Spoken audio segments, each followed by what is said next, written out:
Look at your hands. Right now, look at the device you are holding. You are likely half laying in bed or slumped in a chair, bathed in the artificial glow of a screen that demands nothing from you but your passive obedience.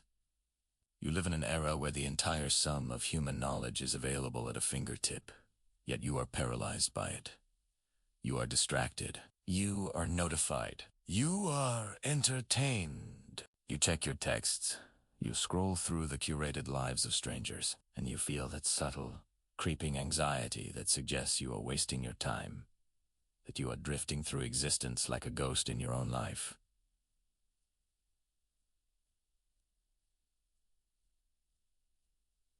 You are comfortable, and that comfort has conquered you. Now, strip all of that away. Imagine a mind that had no concept of distraction. Imagine a 20-year-old man who looked at the impossible vastness of the known world, mountains, deserts, oceans, and armies, numbering in the hundreds of thousands, and didn't see an obstacle, but an inevitability. While you struggled to maintain focus on a 10-minute video, Alexander of Macedon possessed a clarity of purpose so terrifyingly absolute that it bent reality to his will. He didn't conquer the world because he was lucky. He didn't conquer the world because he was destined to. He conquered it because he was awake in a way that most men, then and now, are asleep. He possessed a terrifying unity of thought and action. He did not scroll. He seized.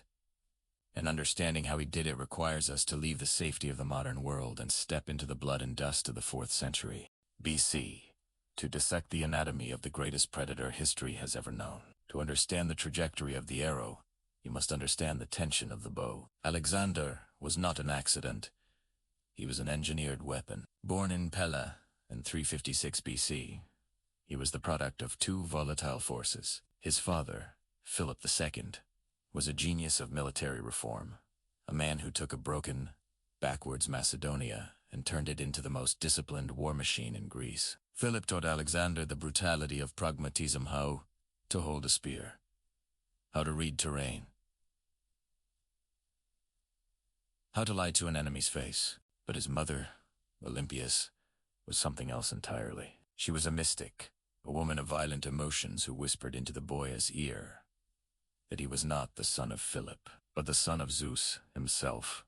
She planted the seed of divinity in his mind. From the very beginning, Alexander was raised in a pressure cooker of expectation. But the pivotal moment of his youth, the moment that separated him from every other warlord in history, was his education. Philip didn't just hire a tutor. He hired Aristotle. Think about that. The greatest military potential in history was sharpened by the greatest intellect in history. Aristotle didn't just teach him geography and botany. He taught him how to think. He taught him logic, ethics, and the power of narrative. Alexander slept with a copy of Homer's Iliad under his pillow, annotated by Aristotle. He didn't see himself as a politician. He saw himself as Achilles reborn. This is the first lesson of his rise, the intellectual foundation. Alexander treated warfare not as a brawl, but as a philosophical problem to be solved. He understood the why before he executed the how. While other men were learning to fight, Alexander was learning to rule. This preparation collided with destiny when Alexander was 20 years old. Philip was assassinated, stabbed to death, at a wedding celebration. In a single afternoon, the structure of power collapsed. The kingdom should have fallen apart. Rebellions erupted instantly. The Greek city-states of Athens and Thebes revolted. The barbarian tribes, too. The north sensed weakness. This is where the modern mind fails to comprehend the speed of Alexander. A modern committee would have deliberated. A modern leader would have sought consensus. Alexander mounted his horse. He didn't send diplomats. He sent the army. He moved with such blistering velocity that he caught his enemies completely unprepared. When Thebes, a legendary city of Greek power, refused to submit, he didn't just defeat them. He razed the city to the ground. He slaughtered the men, sold the women and children into slavery, and left only the house of the poet Pindar standing. It was a message written in ash. There is no negotiation with the inevitable. He secured his domestic power not through policy, but through absolute, terrifying decisiveness. He removed the option of resistance. With his backyard secured, he turned his eyes toward the unimaginable. The Persian Empire. This wasn't like invading a neighboring country. This was like a small European state deciding to invade the entire United States. Persia was older, richer, and exponentially larger than Macedon. It stretched from modern-day Turkey to India. It could field armies of 250,000 men. Alexander crossed the Hellespont with roughly 40,000 soldiers and emptied the royal treasury to do it. He had enough money to pay his troops for 30 days. If he didn't win immediately, he was bankrupt and dead. When his boat approached the Asian shore, Alexander didn't wait for it to dock. He threw a spear into the sand, vaulted over the side, and claimed the continent as spear won land. This wasn't theater. It was psychological warfare. He was signaling to his men and to himself that there was no going back. The first major test came at the Granicus River. The Persian set traps were waiting for him on the high ground across the water.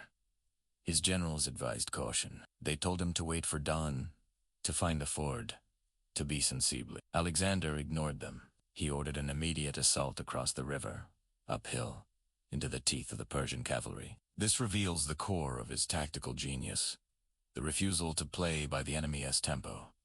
He understood that hesitation is the death of morale. During the battle, Alexander was not in the back observing. He was at the tip of the wedge. He was nearly killed. His helmet split open by a battle axe, saved only by a split-second intervention from his bodyguard. But the sight of their king, their 20-year-old god, bleeding and fighting in the mud with them, drove the Macedonians into a frenzy. They broke the Persian line not just with spears, but with sheer ferocious momentum. This momentum became his signature. Alexander realized early on that he couldn't win a war of attrition. He didn't have the numbers. He had to win by decapitation. In every battle, his strategy was identical yet unstoppable. Locate the enemy commander, create a gap in the line, and ride straight for the throat. He used the hammer and anvil tactic. His infantry, the phalanx, armed with 18-foot sarissa pikes, acted as the anvil, a bristling, immovable wall that held the enemy in place. Then, Alexander and his companion cavalry acted as the hammer, swinging around to smash the enemy against the spikes. It was simple, brutal, and required perfect timing. As he pushed deeper into Persian territory, he encountered the Gordian knot, a legendary, intricate knot tied to an ox cart. Prophecy stated that whoever unraveled it would rule Asia. Men had tried for centuries to untie it, picking at the threads. Alexander looked at it, drew his sword, and sliced it in half. It is the perfect metaphor for his life. When the rules of the game are rigged against you, you do not play the game, you break the board. He didn't seek permission to rule, he took it. The psychological dimension of his conquest was just as potent as the physical. After defeating the Persian king Darius at the Battle of Issus, causing the great king to flee in Panichelli, captured Darius's family. In the ancient world, the standard practice was execution or humiliation. Alexander treated them with absolute royalty. He bowed to the Queen Mother. He guaranteed their safety. This wasn't kindness, it was strategy. He was showing the Persian people that he wasn't a barbarian invader. He was a better king than the one they had. He was positioning himself not as the enemy of Persia, but as its legitimate successor. He weaponized mercy. But the ultimate test of his strategic mind was the Battle of Gaugamela. This was the final showdown. Darius had chosen the ground, specifically a flat, dusty plain where his massive numbers the next morning. Alexander executed one of the most complex tactical maneuvers in military history. He marched his troops at an angle, drifting to the right, forcing the Persian line to stretch and break formation to shadow him. As the gap opened a momentary weakness in the Persian center, Alexander wheeled his cavalry into a wedge and charged straight into the opening, aiming directly for Darius. The dust was choking, the noise deafening, a cacophony of screaming men and dying horses. In the chaos, Alexander's eyes were fixed on one thing: the person of the king. The psychological impact of that charge was so immense that Darius, for the second time, broke and ran. The head was cut off, and the body of the empire died. Alexander, at 25, was the master of Asia. However, the conquest of land is easier than the conquest of the self. As Alexander moved further east, the narrative shifts from tactical brilliance to a darker, more complex, psychological disintegration. He began to adopt Persian customs. He wore the robes of the people he conquered. He demanded proskynesis, the act of prostrating oneself before the king.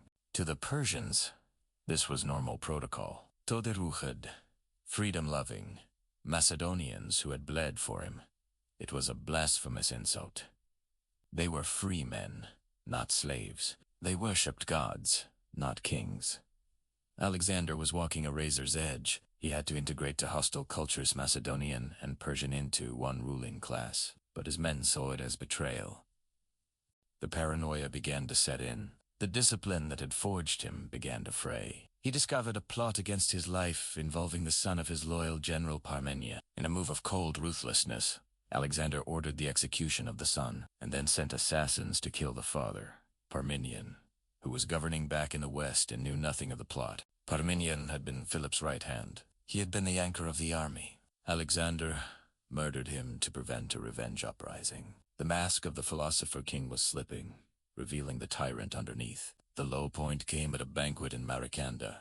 Drunk on unmixed wine and furious at a perceived slight, Alexander snatched a spear and drove it through the chest of Cletus, the black man who had saved his life at the Granicus River.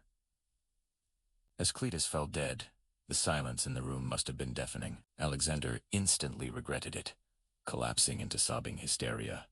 But the damage was done. He had killed his own conscience. The isolation of the king was now total. He was surrounded by sycophants who were too afraid to tell him the truth. This is the danger of absolute ambition. When you ascend so high that you have no peers, you lose the tether to your own humanity.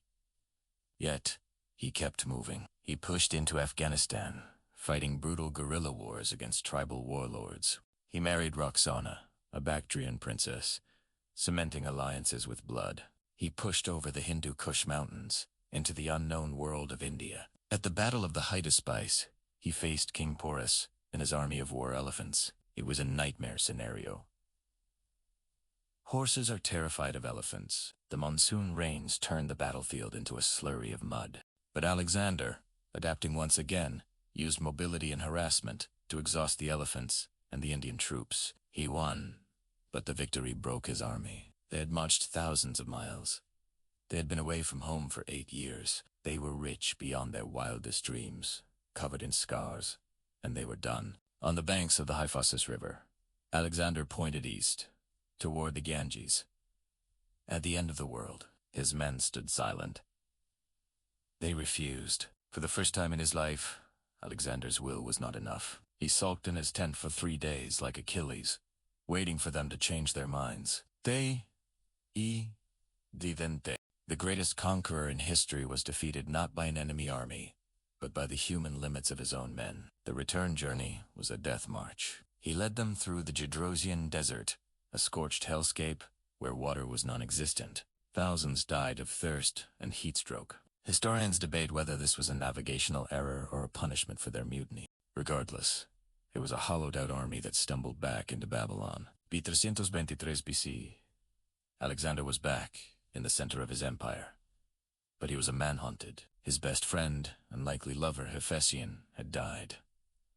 Alexander's grief was apocalyptic. He crucified the physician who failed to save him. He ordered the manes of horses to be sheared. He leveled the ziggurats of Babylon in mourning. He began drinking heavily, his body weakened by years of combat, malaria, and old wounds.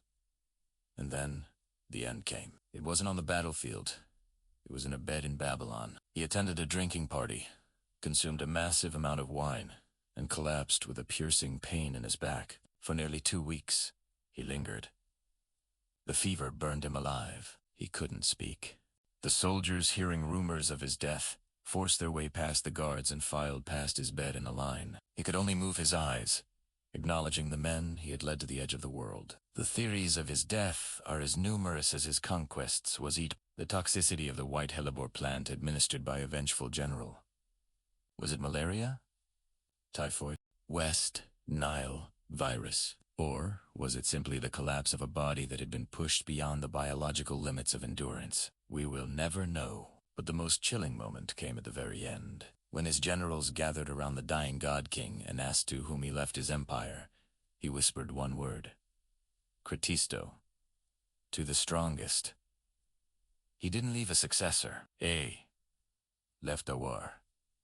He knew that what he had built could only be held by a will equal to his own, and there was no one else. He died at 32 years old. In just over a decade, he had redrawn the map of the world, fused cultures, founded over 70 cities, and changed the trajectory of human history forever. Alexander's life is not a comforting story. It is a warning and a challenge. He shows us the terrifying height of human potential.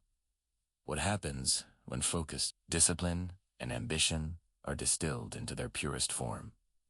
But he also shows us the cost. He died young, paranoid, and surrounded by vultures. He conquered the world, but could not conquer his own mortality. So, look at your screen again. Look at the life of comfort and distraction that surrounds you. You don't need to conquer Asia. You don't need to lead a fight. But ask yourself, what could you build? What could you change? What could you become if you possessed even a fraction of that focus?